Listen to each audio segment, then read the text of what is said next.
Pertama, ada nama seorang konglomerat Indonesia, ya, yaitu Pak Heritanu Sudibjo. Di dalam file tersebut, di dalam tulisannya, ya, dikatakan kalau Pak Heritanu terlibat di dalam mengembangkan hotel-hotel milik Donald Trump dan dia adalah seorang miliarder. Nah, Pak Heritanu dikatakan memperkenalkan Confidential Human Source atau CHS ke CIA Indonesia, gitu ya. Di dalam dokumen tersebut tertulis bahwa Heritanu berbicara bahasa Indonesia. Heritanu membeli rumah Donald Trump di Beverly Hills dengan harga yang dinaikkan. Rumah tersebut dibeli oleh Heritanu ketika dia mengatakan bahwa Trump akan menghancurkan Amazon. Sekarang kita masuk ke salah satu konspirasi paling gelap dalam kasus Epstein. Beredar bukti dokumen bahwa Epstein mempunyai akun bank atas nama Baal sebagai kedok transaksi. Tapi siapa itu Baal dan kenapa harus Baal? Dalam mitologi kuno Timur Tengah, Baal adalah tuan pemilik dewa kesuburan dan kekuasaan, baik di agama Kristen atau Islam. Baal sama-sama dianggap sebagai tuhan palsu, yang mereka sembah untuk mendapatkan kekuasaan instan. Ia sering dikaitkan dengan ritual ekstrim dan persembahan, termasuk pengorbanan Nankah, sebuah praktik yang bahkan pada zamannya sendiri dianggap terlarang dan keji. Baal bisa dianggap sebagai tuhan palsu yang menuntut ketaatan tapi membawa kehancuran. Baal bukan sekadar nama samaran, tapi simbol kekuasaan, simbol elit kuno, dan simbol ritual yang diyakini memberi pengaruh, kekayaan, dan kontrol. Jika transaksi keuangan disamarkan atas nama Baal, itu seolah menyiratkan bahwa praktik lama. Epstein bukan pelaku tunggal, melainkan bagian dari tradisi gelap yang sudah ada sejak ribuan tahun lalu. Pertanyaannya sekarang, apakah dunia modern benar-benar sudah meninggalkan ritual kuno? Kasus Epstein's File bermula awal tahun 2000-an di Palm Beach, Florida, ketika polisi menerima laporan bahwa ada dugaan eksploitasi yang terjadi di Florida dan di New York. Selanjutnya itu adalah nama salah satu presiden kita lagi, yaitu di dalam file tersebut, ya, Pak Jokowi ditulis di dalam emailnya. Namanya disebut di dalam update berita aja, tapi tidak ada komunikasi langsung antara Epstein dengan Pak Jokowi. Nih, ada Trump bantah dirinya pernah ke Pulau Jeffrey Epstein, katanya gitu guys. Waduh, ini lagi rame banget ya terkait Jeffrey Epstein ya. Kira-kira infonya seperti apa? Buat kalian baru mampir, jangan lupa nih bantu subscribe Oke Kevin supaya apa? Supaya kalian gak ketinggalan update terbaru yang lagi viral tentunya guys ya.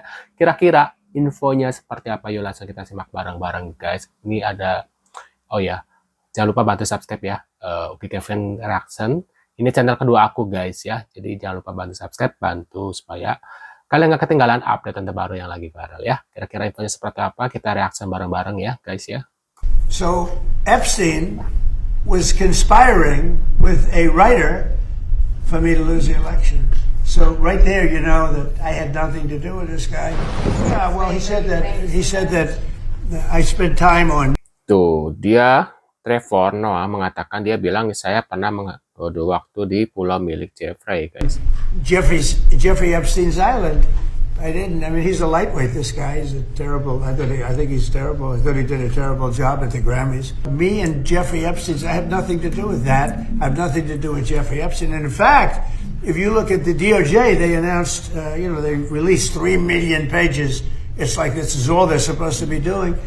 And frankly, the DOJ, I think, should just say, we have other things to do, because that whole thing has turned out, I mean, other than Bill Clinton and, Bill Gates and lots of people that there are a lot of questions about it, but nothing on me.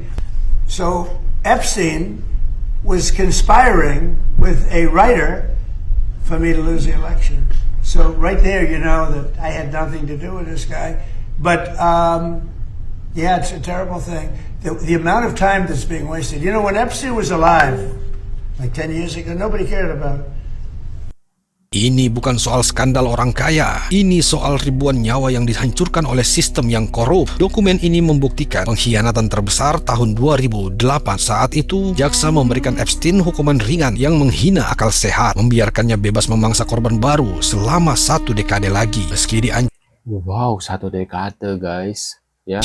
Diikuti intelijen dan disuap untuk diam, para wanita ini menolak menyerah. Tanpa keberanian mereka melawan tembok kekuasaan absolut, file rahasia ini tak akan pernah melihat cahaya matahari. Sekarang, dokumen ini menjadi senjata di tangan para politisi. Siapa yang paling tersudut? Kalian tahu nggak kasus besar yang lagi rame tentang dokumen Epstein? Buat yang belum tahu dokumen Epstein itu apa, gue jelasin secara singkat nih. Jadi, dokumen Epstein itu berisi tentang aib-aib kejahatan dari arsip pengadilan yang berkaitan dengan kasusnya Jeffrey Epstein. Kasus dia itu adalah gitu-gituin bocil di bawah umur, guys. Nama-nama yang tersebar dalam kasusnya itu ada Donald Trump, Bill Gates, Elon Musk, Michael Jackson, dan ada juga tokoh-tokoh politik besar dari negara-negara lain. Indonesia juga katanya ada loh. Nah, Jeffrey Epstein ini adalah seorang pengusaha besar atau miliarder asal Amerika Serikat yang dari awal 2000-an itu udah mulai diselidiki atas dugaan bocil di bawah umur. Lalu di tahun 2008, sebenarnya Epstein ini tuh udah mengaku bersalah atas dugaan yang melibatkan prostitusi bocil-bocil di Florida. Dia juga udah menjalankan hukuman penjara, tapi ringan banget, cuma dijatuhin hukuman 18 bulan penjara doang. Udah gitu dengan skema work release, yang artinya dia tuh boleh kerja di luar penjara pada saat siang hari. Akhirnya, penanganan kasus ini banyak dikritik dari publik karena memang terlalu lembek ya. Jadi di tahun 2019, Epstein itu kembali ditangkap oleh otoritas federal Amerika Serikat dengan dakwaan perdagangan manusia dan eksploitasi bocil. Namun, sebelum proses persidangan berlangsung, Epstein itu bunuh di dalam tahanan menggunakan kain spraynya sendiri. Tapi banyak teori juga nih yang mengatakan bahwa sebenarnya dia itu masih hidup, cuma memasukkan kematian aja. Tapi kalau dipikir-pikir bener juga sih ya, masa iya sih kasus sebesar ini penjagaan di dalam selnya itu nggak ketat, ya kan? Nah, seiring berjalannya waktu, pada bulan Desember 2025, karena tuntutan publik yang sangat besar, akhirnya pengadilan Amerika Serikat ini membuka dokumen yang sebelumnya ini disegel. Dokumen-dokumen inilah yang dikenal publik sebagai dokumen Epstein. Isinya mencangkup kesaksian, catatan perjalanan, dan penyebutan nama berbagai pihak yang tidak asing nih di kuping kita. Banyak Tuh, ya ternyata banyak banget ya. banget ya, dari mantan presiden, pangeran, miliarder, artis, dan lain-lain. Bahkan yang bikin miris juga nih, ada dugaan potongan kain kiswah Ka'bah yang dikirim ke Epstein untuk digunakan, ya gitu-gituan lah. Sumpah guys, ini tuh ngeri banget. Waduh, serem juga ya. Ternyata animasi Pinocchio sudah ngasih spoiler tentang kebejatan para elit global yang melakukan tidak. Bahkan animasi ini secara gamblang memperlihatkan di salah satu scene-nya. Karena kalian ingin menghasilkan uang sungguhan gitu guys ya.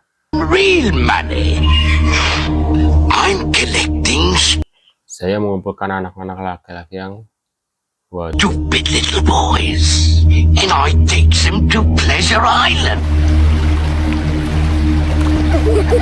Berarti udah lama banget tuh guys. Ini kan kartun zaman aku masih bocah ya. Pinocchio sendiri nih guys, dirilis tahun 1940. Teori konspirasi tentang bejatnya elit global ini sudah ada sejak tahun itu guys. Waduh. 6 publik figur dunia yang terseret kasus Epstein. Ada calon ratu. Departemen Kehakiman Amerika Serikat kembali merilis jutaan dokumen terkait kasus Jeffrey Epstein yang selama ini tersegel. File itu berisi korespondensi, foto, dan catatan internal yang memuat nama-nama tokoh berpengaruh dunia dari kalangan pebisnis, politisi, hingga diplomat. Tuh banyak banget guys tuh ya. Orang-orangnya guys ya. Gila. Seluruh pihak yang disebut membantah keterlibatan dalam kejahatan seksual Epstein dan tidak ada yang didakwa. Namun tersebut menegaskan bahwa sejumlah figur publik tetap menjalin hubungan dengannya meski reputasinya sebagai pelaku pelecehan telah diketahui luas. Inilah 6 tokoh dunia yang disebut dalam dokumen itu. Pertama, mantan pangeran Andrew Mountbatten. Kedua, Sarah Ferguson. Ketiga, Elon Musk. Keempat, Donald Trump.